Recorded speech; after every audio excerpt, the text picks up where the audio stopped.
If somebody is asking you for money, especially if they said they've tried to borrow money from a credit card, from personal loan, whatever, and they're getting denied, there's a reason why you shouldn't lend them that money. That's the reason. They've proven to other lenders that the lenders don't even want to take a chance on them. And remember, they're banks. Mm-hmm. These lenders, that's their part of their business, is to lend money and make money off the interest. If they're saying that, nope, too much risk, these people aren't going to pay you back, then why would you, a person who's not a bank, lend these people money? And that's always stuck with me. And I know that's kind of harsh, but the experience that I'm sure of a lot of people, it aligns with that. Money on my mind, money on my mind, money on my mind, money on my mind, money on my mind, money on my mind, money on my mind. So money is all I think of. Money on my mind, money on my mind, money on my mind, money on my mind, money on my mind, money on my mind. So money is all I think of. All right.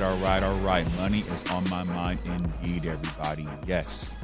This is Financial State of Minds, and I am your gracious host, Darrin Harvey, and this is the show where I help you get to that bag, manage the bag, and grow the bag as best as possible as we discuss financial literacy, business literacy, and anything and everything to do with the almighty power of the dollar. And this show is being hosted on KGPC 96.9 FM, streaming right now on KGPC96.9.org, and available on all streaming platforms of choice.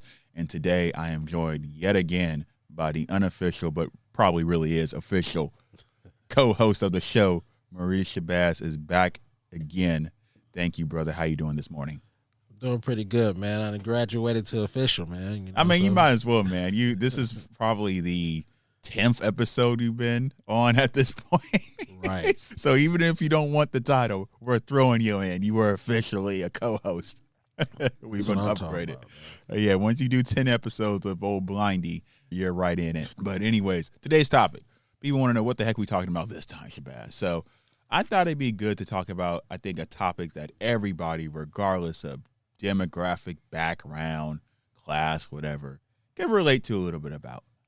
Financial boundaries. Yes, financial boundaries. So what do I mean by financial boundaries? Well, just like boundaries in your relationships, just like boundaries in your work life, just like boundaries in anything, people are going to try to attempt to cross them. And you, as an individual listener, have likely crossed them unknowingly or knowingly.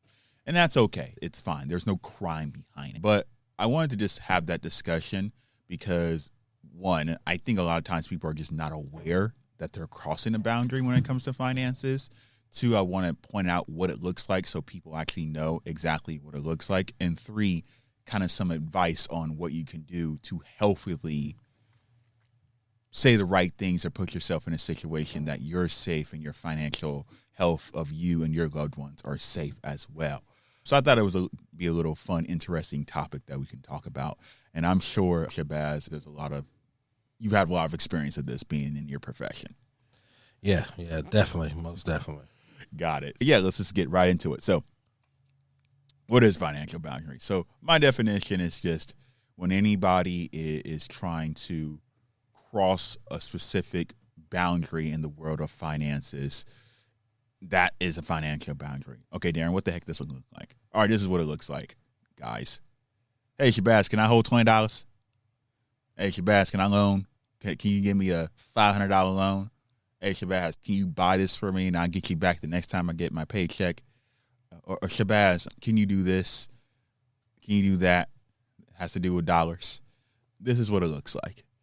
That is the most common way you'll see somebody cross a financial boundary line with their friends or their family is asking for money or borrowing money.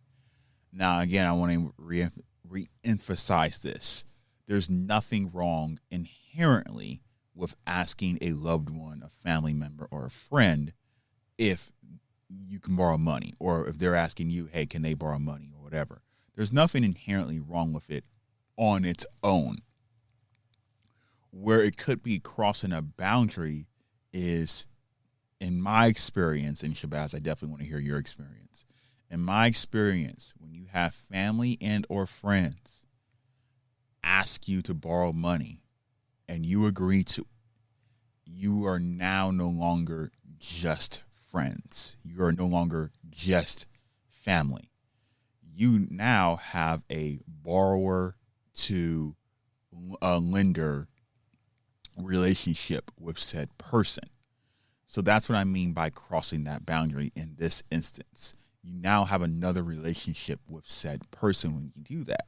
And I think a lot of people don't look at it that way. And because of that, a lot of expectations are created that are usually not discussed. And sometimes this could lead into situations. So before I continue, Shabazz, let me ask you a dumb question. Has anybody ever asked you to borrow money from you? Oh, man, absolutely. Got you. So I want to hear your perspective. So people ask you for money. What's your perspective behind that in general?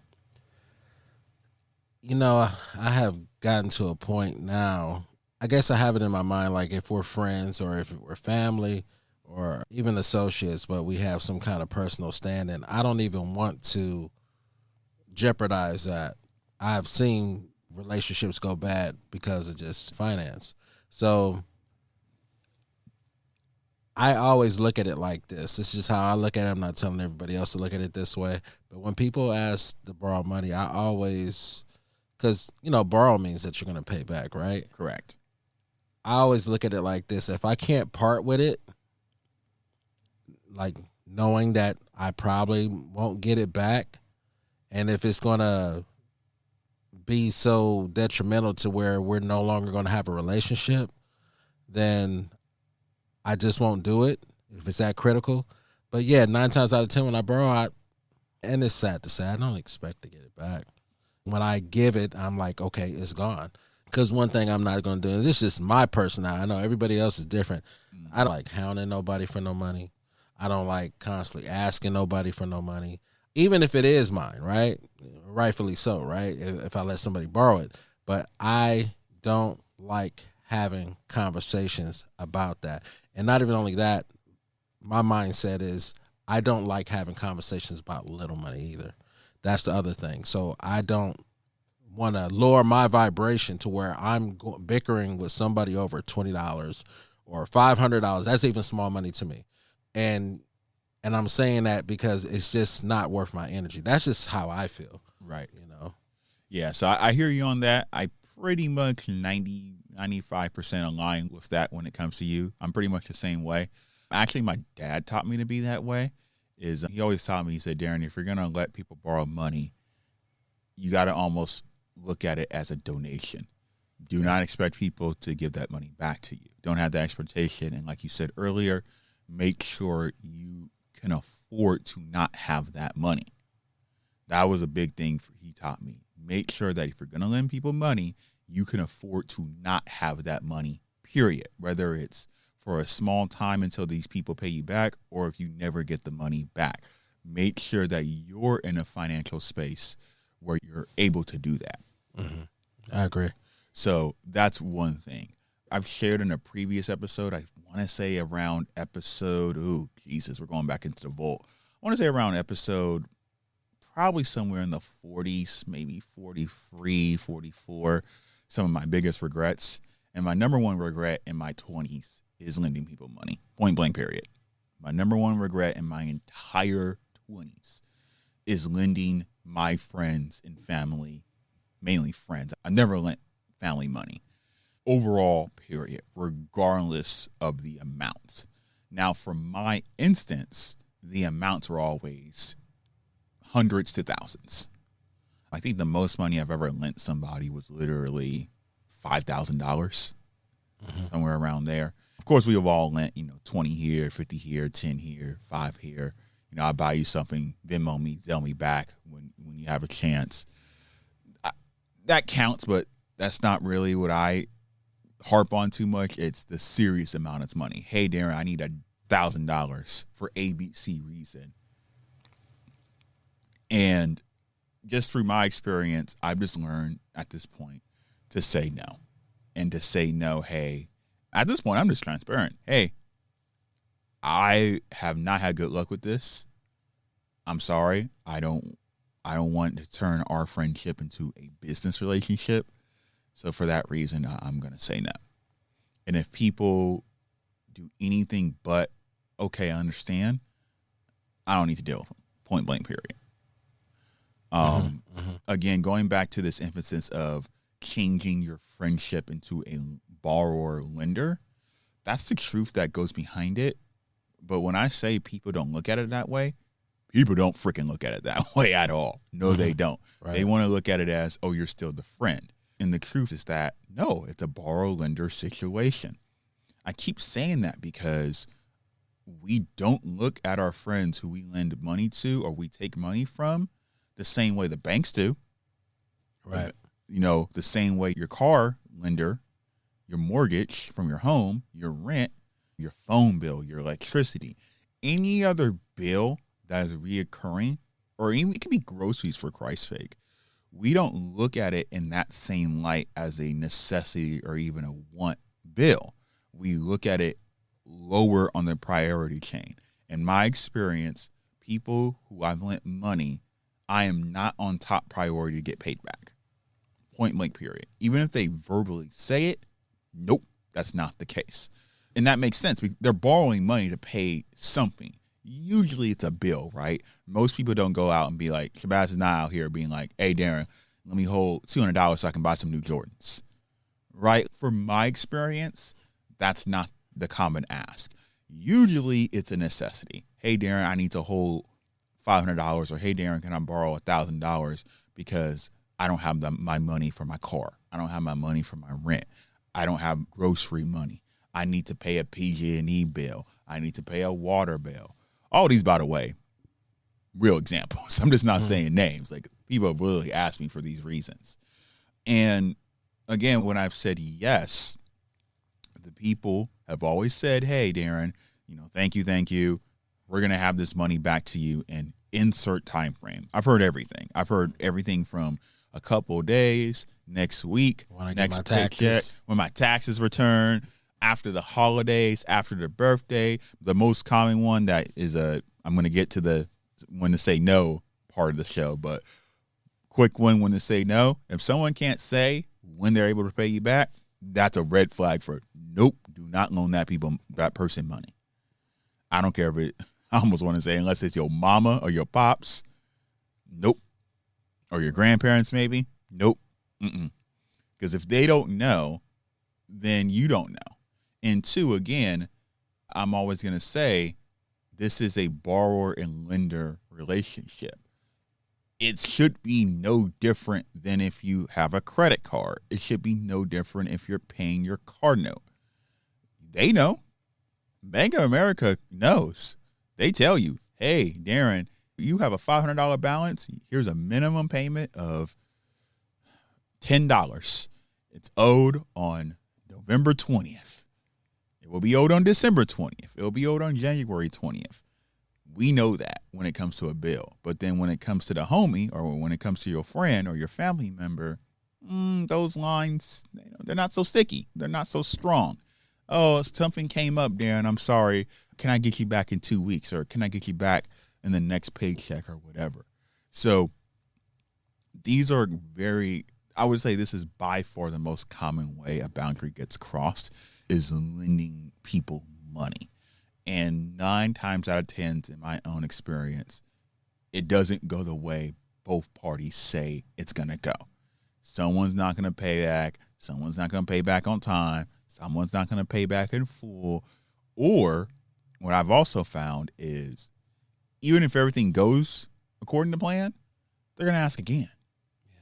They're going to ask again. True. And that's actually one of the main reasons why I stopped lending money, is because I'm a person who obviously likes to come up with solutions. I have never lent people money and they never ask again. And I've lent dozens of people money at this point. They always ask again, because borrowing the money isn't the solution to the problem. it's usually something else, whether they don't make enough money, whether they're not managing the money correctly, whatever.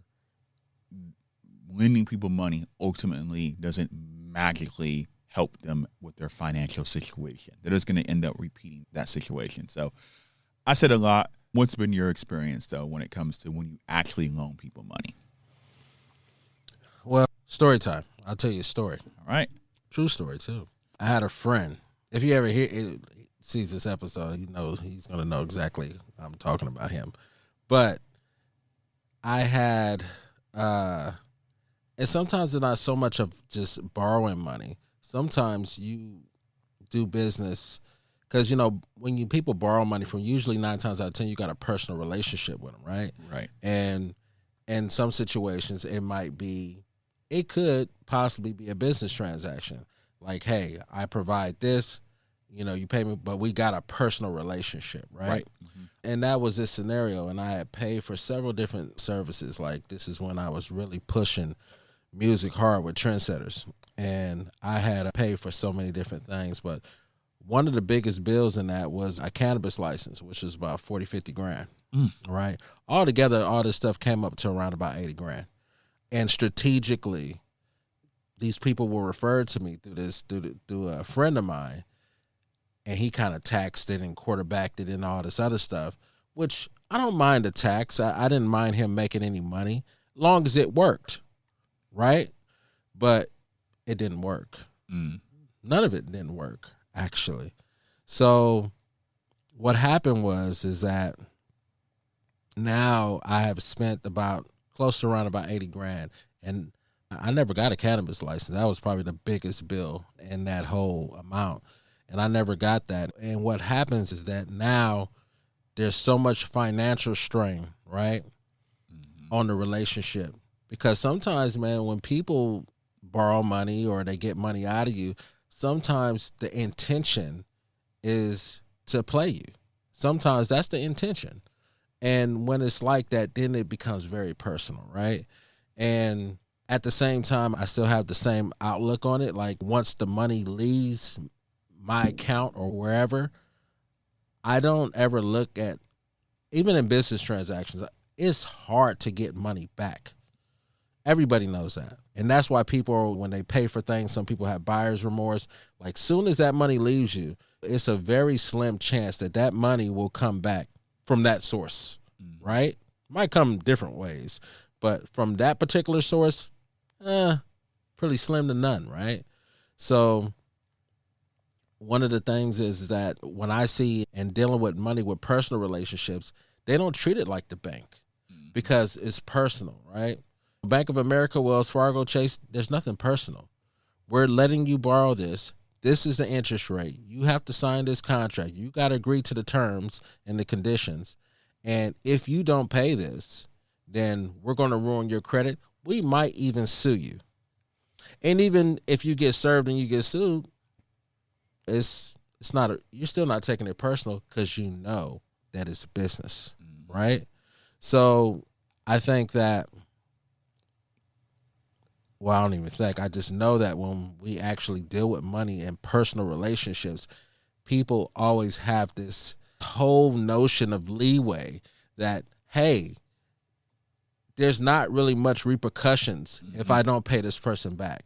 I don't really have to too much worry about it. They'll let me slide. They probably won't mention it. They probably will forget about it. They got all these different things like, hey, I know that I'm not obligated to give this money back. And that's the thing. And that's why when it comes to dealing with money and personal relationships, I just always look at it as, just as your father mentioned, hey, if only give it out if you're in a good financial place to where, hey, it's not going to hurt me, or I'm not going to be in a huge financial bind, or I'm not going to be able to pay my rent if this person doesn't give me the money back or whatever. And you just have to kind of, I hate to say it, man, but in personal relationships, people just don't feel obligated to pay back. And that's just been my experience. I think that's probably a lot of people's experience, though. Yeah, you nailed it. The last part you said about how people know they have leeway, I'm just going to straight up say it. That's the reason. That's the reason. And it goes back to what I was saying earlier. Even though you're doing a service that essentially a bank is doing, you're not a bank. you're literally not a bank. And I mean that double. You're not a bank as in you're not an institution. You're not in business around banking. So people don't look at it that way. So there's that look. But here's the second layer to what I said by you're not a bank. Listener, you're not a bank. You don't have what banks have. Trillions of dollars. Trillions of dollars. You're not a bank. You simply don't have that amount of money. So because you don't have that amount of money, I don't care if it's $5. I don't care if it's $500,000.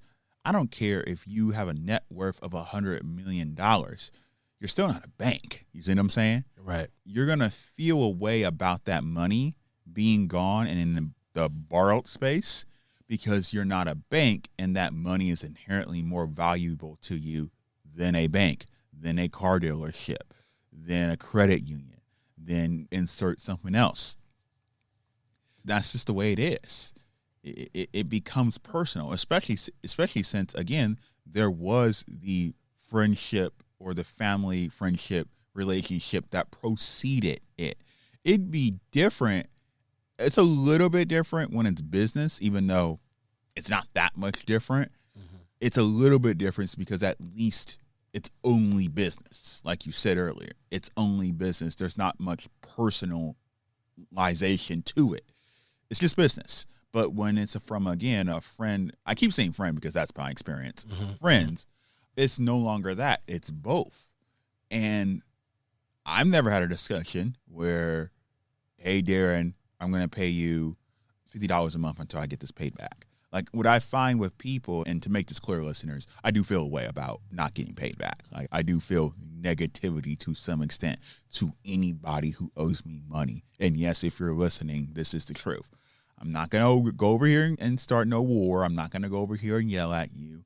I'm going to be your friend at the end of the day.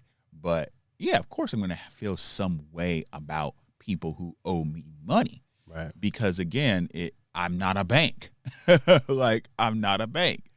And more so, and this is the main reason why I tell people don't lend money. Because you don't want to get entangled in that. And then now you have an expectation of somebody that is most likely not going to get met. And you're going to look at that person different. I don't care what people say. You're going to look at them different. You may not treat them any differently, but you're going to look at them differently. You're going to think about them in a different way because they didn't pay you back or they didn't pay you back in the time that was agreed upon. You're going to look at them a little bit differently. And I understand, I've heard everything, every excuse in the book when it comes to why people need money. And I get it. I'm not trying to say people who ask to borrow money from their friends are inherently bad people. But I will say one thing that my best friend, shout out to Damien. This is something he taught me. He taught me this about 10 years ago. He actually has a very unique perspective. One, no one lent him money. So he definitely don't lend nobody no money, period. Because no one ever lent him money when he was down bad. But two, and this is the perspective he taught me, he said, Darrin, if someone's asking you money, this is before I was disabled too, but if somebody is asking you for money, especially if they said they've tried to borrow money from a credit card, from a personal loan, whatever, and they're getting denied, there's a reason why you shouldn't lend them that money. That's the reason. They've proven to other lenders that the lenders don't even want to take a chance on them. And remember, they're banks. These lenders, that's their literal business, is to make money, or part of their business is to lend money and make money off the interest. If they're saying that, nope, too much risk, and they're banks, they can afford it, you know, their kids, the owner's kids is going to be fine, they're going to be good regardless. He's like, if they're saying these people aren't going to pay you back, then why would you, a person who's not a bank, lend these people money? And that's always stuck with me. And I know that's kind of harsh, but the experience that I'm sure of a lot of people, it aligns with that. Okay. And again, I want to make this clear. I'm not trying to shame anybody or whatever, but this is just my experience. And my experience is if somebody is asking me for money, Baz, let me ask you a dumb question. Has anybody with a credit score of 800 asked you to borrow money? No. Has anybody of a credit score of 750 asked you to borrow money? Probably not. Unfortunately, we as people who can afford to lend out money, if we're going to do it, we need to have the similar mindset as the banks. We got to do that evaluation. The only exception, there's one exception, I always say this, student loan debt. Student loan debt and mortgages. If a person needs to borrow money and they have a credit score of 600 or 650 or whatever, and it's all because of student loan debt, that's different. Or if they have a credit score of 600 or 650 and it's because of a mortgage, that's different. That's generally different, especially the student loans. But anything else, they have, this person needs to borrow money and they have $150,000 in credit card debt. They have $100,000 in credit card debt. They can have $50,000 in credit card debt. I'm telling you guys, if it's me, I'm saying no. Man, that makes sense. That's a good assessment. Yeah, we need to start looking at things that way. So that's one thing I want to talk about. Now, what I want to move on to is these are the type of people when you say no and they act like this. Oh, man, Darrin, I know you got it, man. Well, how come you're doing me like this? Help a brother out. Or they go, man, you should be paying this for me because you make more money. You have more money. You should be looking out for us who don't have the money. Or other people who are like, oh, Darrin, man, please, man, if you can't lend me this money, then I can't pay my rent, and then I'm going to be homeless, and then I don't know how I'm going to feed my kid or anything like that. Anything where they're trying to guilt you, look at you sideways because you say no, goodbye. Remove them from your circle. Because nobody should be guilting you when it comes to lending you money. Point blank, period. Nobody. It is ultimately not the borrower's responsibility to make sure, it's ultimately not the lender's responsibility to make sure the borrower is taken care of, period. Point blank, period. And that's where a lot of people who are unhealthy, they'll get into that. They'll get into that manipulation tactic of making you feel bad or just coming off sideways and stuff like that. And that's a no-fly zone in my world. No-fly zone. Anyone like that in your guys' lives, listeners, get them the F out of your life. Get them out. Because what they're not thinking about is, oh, that $500, that $500 was supposed to take care of you. That $500 is supposed to take care of your grandma, your mama, your son, your daughter, your niece, your nephew. They're not thinking about that because ultimately and again, I want to reiterate this, not shaming everybody, but when you ask for money, period, whether it's from a bank or a person, it's for you. It's inherently self-centered or selfish. It's for you. It's not for the lender. It's not, or you know what I'm saying? Other than the interest, if it's a bank, then the interest, yes, the interest is for them. But ultimately, the principal is never for the lender. It's always for the borrower. So if you're dealing with these people, listeners, who are coming at you sideways like that, get them out of your life. Get them out of your life. Have you ever dealt with people like that, Shabazz, where they just like kind of guilt trip you into lending them money? Yeah, of course. You know, people, especially when they're in desperation mode and they're in a position of desperation. Yeah, they'll try to guilt trip you. I did this for you, and that's a lot. That's a common one. I did this for you. That's a real common one. Yeah. Mm-hmm. So you'll get that. Like I said, it's like in moments of desperation, it's like people they'll pull that card. There's another I've seen. There's another side of actually borrowing money from people who are on a personal level, and people who are borrowers need to be aware of these things because at some point, I'm gonna give you a scenario. Donald Trump, when he went bankrupt, he had some friends that came along and they lent him a lot of money, right? They said, hey, oh, you know, you're doing bad. All right, I'll give you $5 million. Trump, I'll do this. Just understand that those favors and that money that they gave came with favors. Right. And sometimes when people take money, now the stuff that you bring to the table is devalued because now you owe, right? So whereas this might actually be of this value, it's cut in half or probably even less because you are obligated because now you're on the hook for something, right? Very true. So, and some people get devalued in owing people money. And, hey, we'll do this for me. Hey, we'll do this for me. Well, I usually charge for this. So what? You know, you owe me such and such. It's two sides to that coin, you know? The other side to that coin could be now that person may look down on you. Now they might look at you as less of a person or lose some form of respect for you because you're not in a good place financially. And we have to just be aware of that because currency, man, is powerful. And we live in a society, the less you have of it is you're pretty much measured by that. In most cases, some people measure people by their character, their integrity, but a lot of people measure people by their finances. Absolutely. So back to your question, people in moments of desperation, they will pull those cards. They will guilt trip you. They will say, hey, well, you did this for this person. They'll say all kind of things to get you or entice you to let them borrow and a lot of times people say, bro, I think people should probably reword it. They should. Say, hey, can I have it? Yep. Or, hey, you know,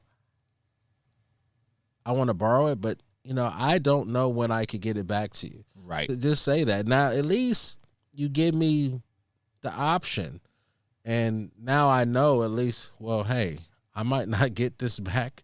I might not get this note, but at least you're coming forward and say, I'm not just determining that in my mind. So I think that a lot of people say borrow because it just sounds better and they really have no intention on paying back. Absolutely. Absolutely. And as a reminder, you guys are listening to Financial State of Minds on KGPC 96.9 FM. I'm here with Darrin Harvey, the host, me, of course, and we got the co-host, Maurice Shabazz, in the building. We're talking about financial boundaries, specifically lending friends and family money. So I'm glad you said that because I want to spend the rest of the episode kind of talking about suggestions. Okay, so suggestions in the sense of how to not properly ask for money, but if you're going to ask your friend or family member for money, this is what I would like to hear as a lender. So first off, I will say this is my disclaimer. I've never asked a soul of anybody for money. I've never asked for money, period. Oh, that's not true. I lied, you guys. Listeners, I lied. I asked my dad for college money. And when I mean college money, that was tuition. And I've actually told that story before. I believe I forget what episode it is, but I told that story before.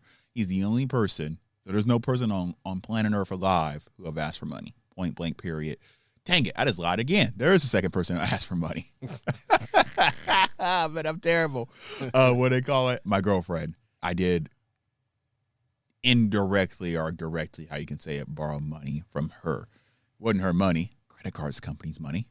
But close enough. That's the closest. Is I borrowed my girl's credit card,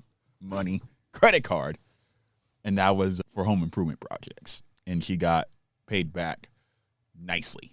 She didn't just get her money back. She got her money back in several $1,000s more as a thank you.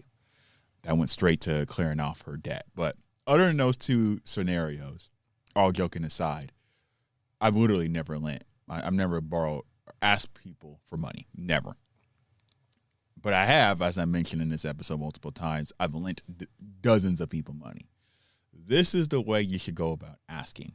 If you're going to ask, this is how you do it. Hey, Shabazz, I'm in a financial bind right now. Is there any way that you can lend me $1,000? And then Shabazz says yes or no. So if Shabazz says yes, or if he says anything but no, maybe he says, what do you need it for? Man, I had a medical emergency pop up. Things have just been hard right now. You know how the economy is going on. But I just need $1,000 so I can pay my rent. And Shabazz goes, all right, I got you. And I go, thank you so much. Shabazz, you will get $500 on the 1st of December. You will get the next $500 on the 15th of December. Shabazz, how do you like me to pay you back? Shabazz tells me he wants it in Zelle. Okay, cool. It's in Zelle. Shabazz, I will proactively communicate to you through text or call when I, 1, deliver those $500 checks, and 2, if something comes up, I will proactively let you know ahead of those dates. As a lender,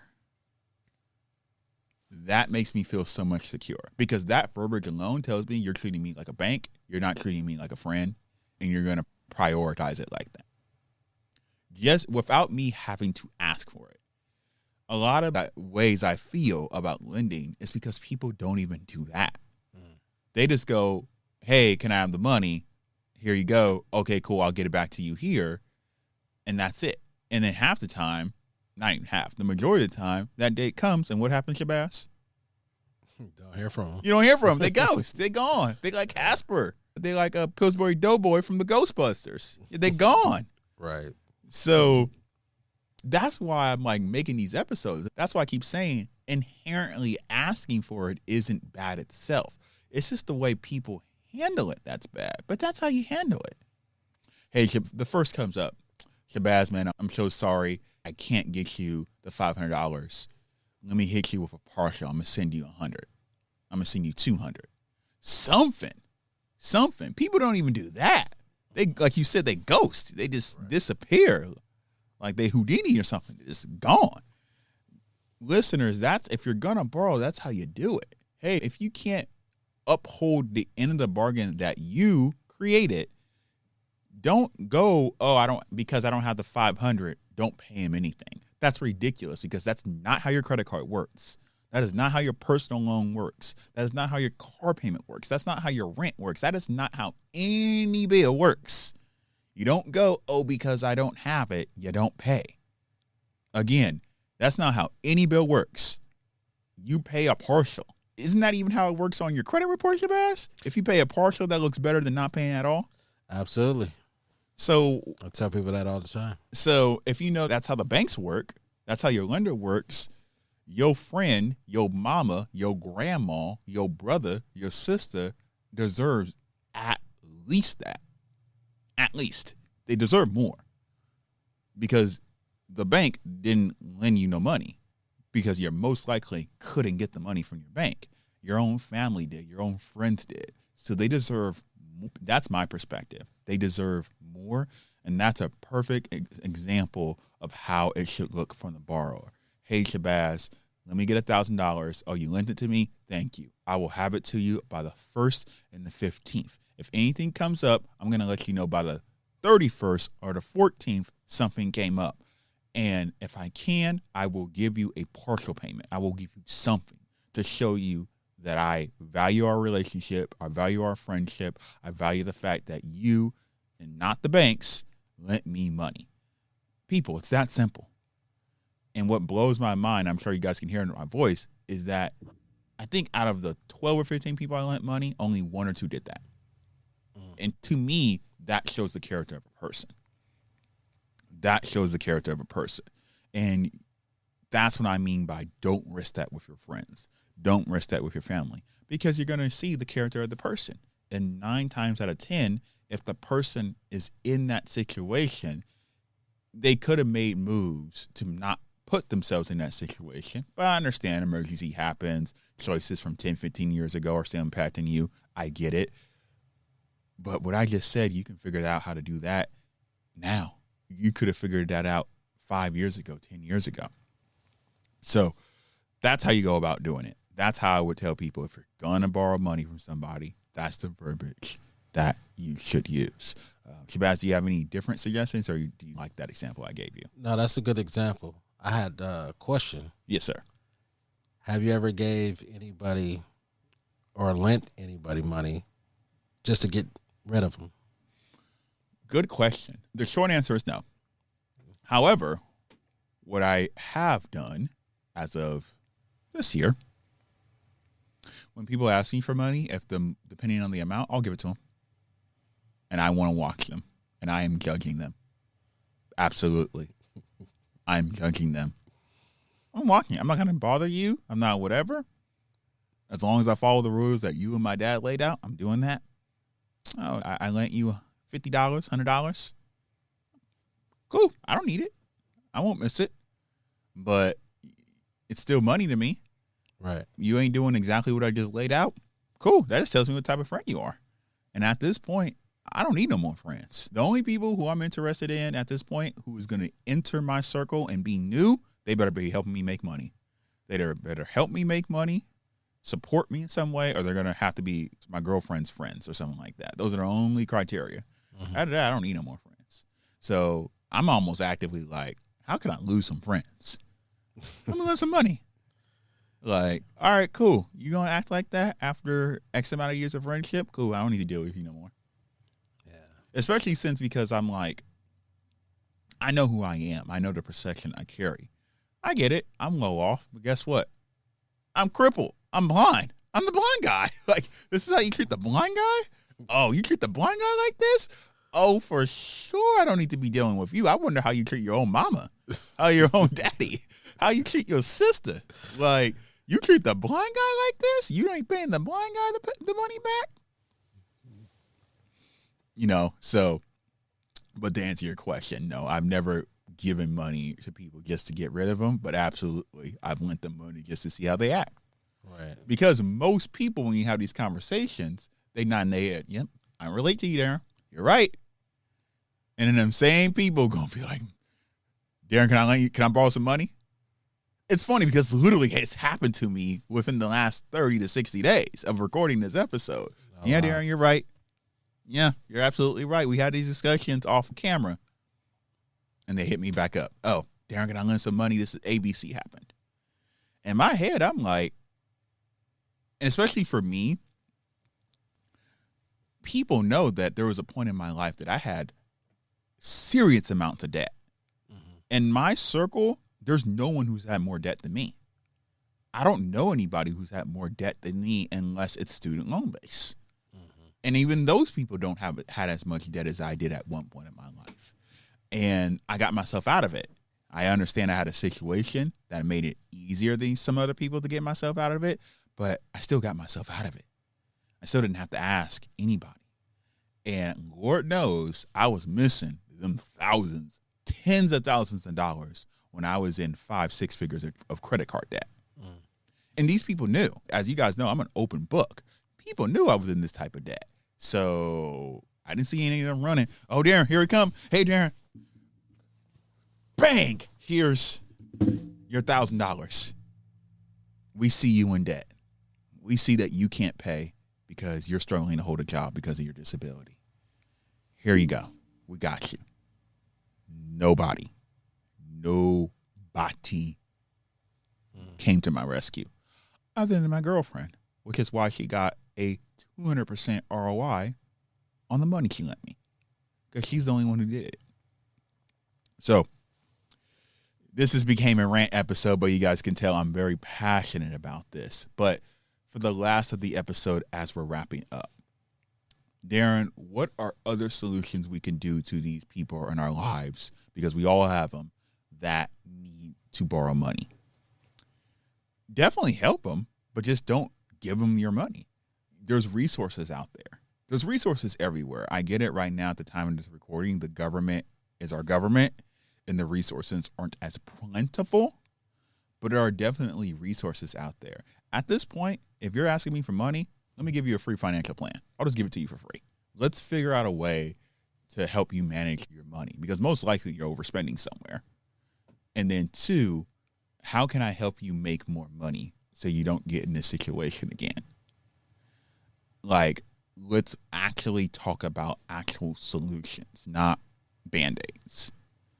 And that's what I would leave you guys, listeners, is if someone's coming to you and asking for money, I'm even open to partial. They're asking for $500, give them $100 or $2. Okay, give me $100 to do on condition. Let's have a financial plan. I actually did that for one person.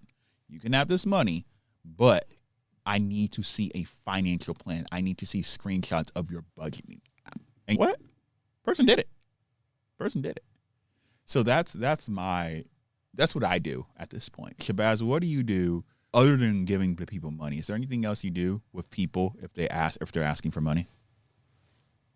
No, not really, man. I just have it in my mind that I'm able to part with it. Got you. But I want to give a big shout out to your girlfriend, man. I believe that's real honorable, man. That in the time of need, she let you borrow some money when you really, really needed it. And because you got some women, man, that they got a man that they're living with and stuff like that, and they won't give him a nickel, but they'll run the Chris Brown concert and give him $1,500. You see what I'm saying? So, yeah, big shout out to your girlfriend. A lot of women don't do that, you know?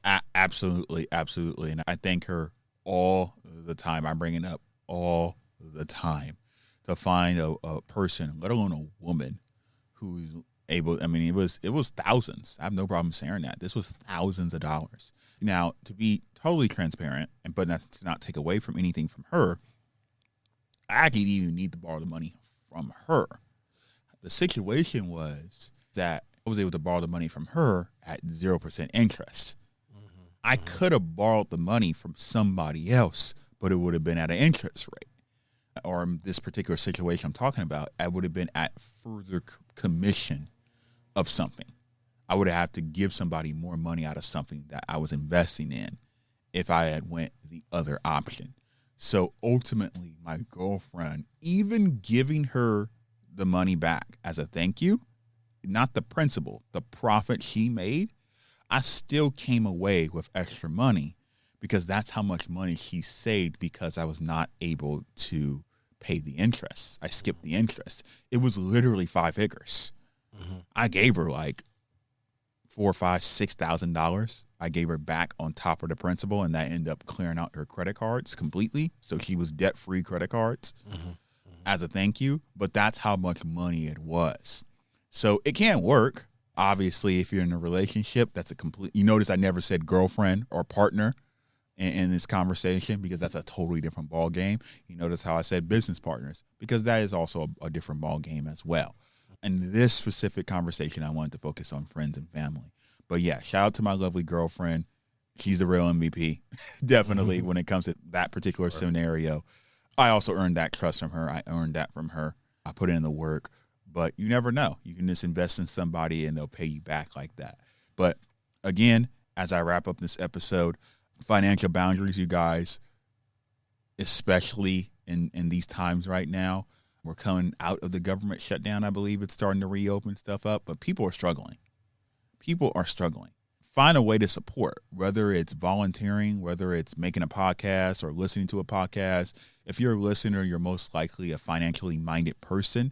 So, do some ChatGPT, do some Google Gemini, do whatever to learn about resources so that when people need money, because they will, and I understand why, because it's only getting more expensive every day. I believe they said something that some food items are up 100%. Yeah. Like, it's wild out here. So, again, that's why I'm saying this for the 5th time. This episode is not meant to shame people who ask for money. That's not the point of this episode. The point of this episode is to be aware. And the last thing I'll say before wrapping up that I think is very important. Another reason I don't want people always to give money to their friends is the giver is not in the financial space to give the money. There are so many people who will say, yes, Shabazz, I will give you $500. Yes, Shabazz, I'll give you $1,000. And these guys got 50 grand in debt. These guys got 40 grand in debt. These guys got 20 grand in debt. And now they're just putting themselves in more of a hole because they're trying to be good people. And ultimately what I say is, if you want to help people, if you want to be that guy really to lend your friends money, be successful financially. Have your emergency fund built up. Make sure that you have investments. So you can be like me and Shabazz and just be like, oh, you need some money? Here's a donation. It's just a donation at that point. And I do it all the time. I donate. I'm all for donating. And it's great on your tax benefits too. Making a donation. So at least it benefits you as well. But ultimately, you don't have the expectations and you can actually afford. And that's a great way of supporting people. just make it a donation. But don't make it a borrowing situation because of the reasons we discussed. So at this point, I'm going to shut up in the episode. Shabazz, you have any last final thoughts before we wrap this up? Just be careful, man, who you lend money to. And I'd never recommend that you do it at the expense of losing that relationship. I agree. So we're there, you guys. Thank you guys for tuning in once again. This is Financial State of Minds. I'm here with co-host Maurice Shabazz. This is the show where I help you get to that bag, manage that bag, grow that bag, protect that bag, fourth entry now, as we discuss financial and business literacy and anything, everything to do with the almighty power of the dollar. And you have been listening to it on KGPC 96.9 FM. Thank you guys. Peace, Kingston. I am.